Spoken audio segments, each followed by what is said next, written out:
The concept of semen retention seems archaic or even extreme to the average man. To many, it sounds like self-denial, repression, or religious abstinence with no tangible reward. But the truth is far deeper and more powerful. Semen retention is not about denial, it's about power. It's a discipline, a strategy, and ultimately a reclamation of inner authority. It is about saying no to distractions in order to say yes to your divine potential.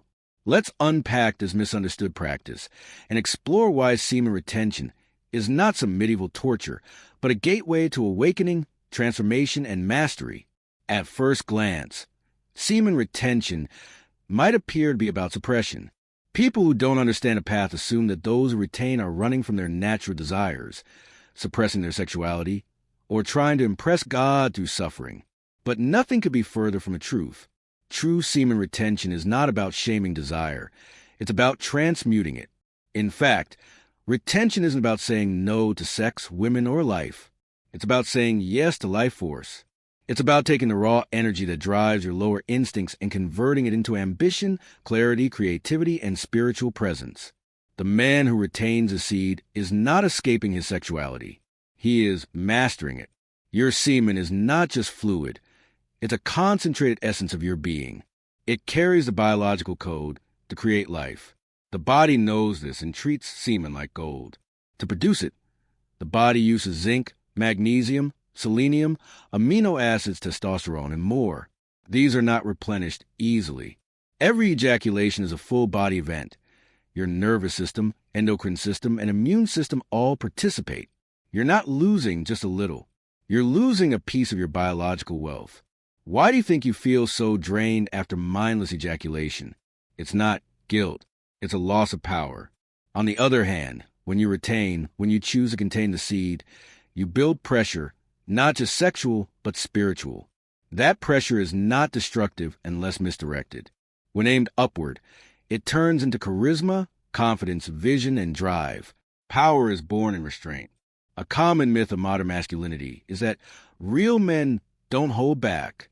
But true power isn't about indulgence. It's about control. Not control in a repressive, joyless sense, but control in the same way a martial artist disciplines his body or a monk hones his mind. A man who can master his urges is a man who can master his fate. Most men are slaves to their urges. They chase women, porn, instant gratification, and novelty like addicts. Their energy is externalized, spilled on screens, fantasies, or fleeting hookups.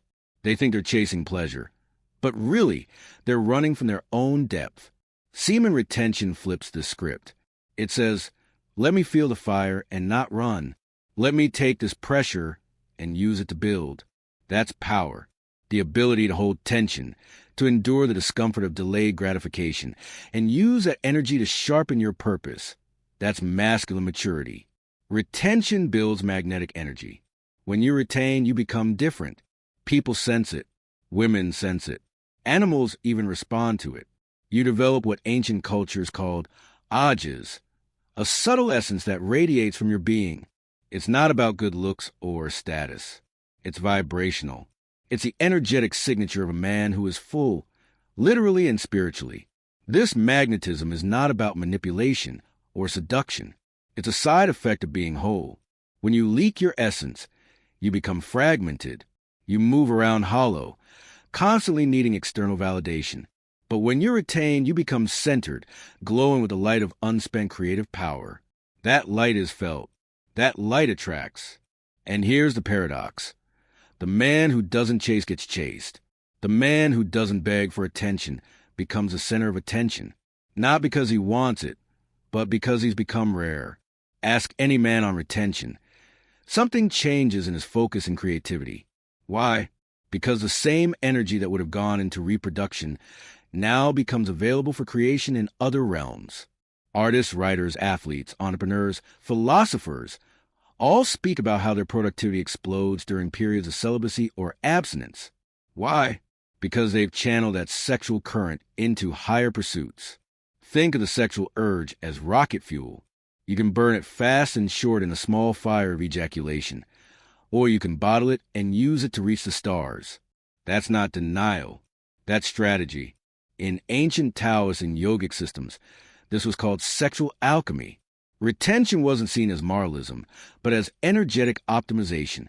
Retaining meant amplifying your creative fire, mentally, spiritually, and physically. We live in a world that profits from your weakness. Porn is free for a reason. Hookup culture is glorified for a reason. Degeneracy is normalized for a reason. A man chasing pleasure is a man who can be controlled. Semen retention is not just a personal practice. It's a rebellion. Every time you choose to retain, you say, I am not your puppet. I will not waste my life chasing shadows. I choose to build. You exit the matrix of lust and enter the realm of mastery. That's why it feels so hard at first. You're not just fighting a habit. You're confronting a system that wants you weak, dependent, and spiritually castrated. Retention is the man's path back to wholeness. Let's be clear. Women are not the enemy on this path. They are divine beings, mirrors, and partners in transformation. But for the man building himself through semen retention, they represent the test of integrity. Can you stand in front of beauty and remain centered? Can you admire her without losing yourself? Can you love without lust enslaving you? That's power. That's what kings knew.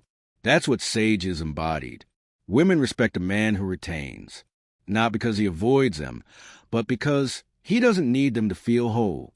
When you stop giving your power away in desperate pursuit of female validation, you start earning true respect from her and from yourself.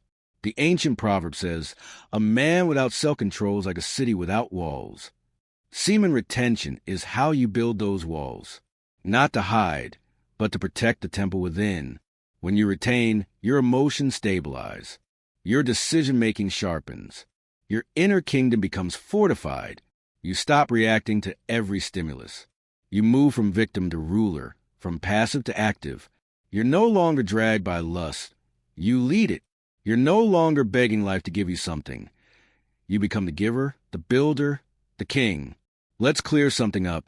Retention does not mean lifelong celibacy. It means intentional mastery. There's a big difference between avoiding sex out of fear or guilt and choosing when, how, and with whom you release your essence. The man on retention doesn't say no to sex forever. He says no to wasting his power for nothing. There's a time to retain and a time to unite. The difference is consciousness. Are you spilling your seed because of compulsion or because of conscious, loving connection? Are you losing power or exchanging it with sacred intention? That's what separates the addict from the alchemist. Semen retention clears your mind like few other practices. Lust clouds perception. It confuses wants with needs. It warps your priorities. You can't lead your life if you're constantly being led by lower cravings. Retention cuts through that fog. Before we continue, subscribe to this channel and like the video. Share it with your loved ones. After just a few weeks, you begin to see clearly. You notice opportunities, patterns, traps, and blessings you previously ignored. You make better choices, not because you force yourself to, but because your inner compass gets restored. This clarity becomes a weapon in a world full of confusion. You don't just survive, you dominate. Not with ego, but with vision. Why is semen retention mocked, hidden, or misunderstood in mainstream culture? Because a man who retains is a threat. He can't be manipulated by ads, porn, or emotional bait. He doesn't chase, he builds. He doesn't beg, he creates. He doesn't flee discomfort, he transfigures it. And in doing so, he becomes someone rare, powerful, and needed. The world doesn't need more men addicted to comfort. It needs men who carry the fire. Men who are kings, not consumers. Builders, not beggars. Providers of energy, not thieves of it. This is not denial, it is devotion. To walk the path of semen retention is to devote yourself to greatness, not through suppression, but through transmutation. You're not denying yourself pleasure. You're reclaiming your throne from short-term slavery. You are saying, I am worth more than a moment of relief. You are declaring, I came to build something eternal. You are becoming the man the world forgot was possible. That is not denial. That is power, the return of the retainer. Every man must ask himself, do I want to be ordinary or do I want to be extraordinary? Ordinary men leak their power. Extraordinary men channel it. Retention is not the full answer to manhood, but it is a pillar, a foundation, a secret weapon. It opens doors that porn and promiscuity slam shut. It restores your core and reminds you of who you truly are, not a chaser of illusions, but carrier of the divine spark. So no, semen retention is not about denial. It is about power. The kind of power that builds legacies, inspires nations, and awakens gods. And that power, brother, is yours to reclaim. Join the Retain to Thrive Telegram channel at the link below, where we focus on building discipline, overcoming distractions, and achieving goals. Join the supportive community sharing tips, motivation, and accountability. Let's grow together, one step at a time.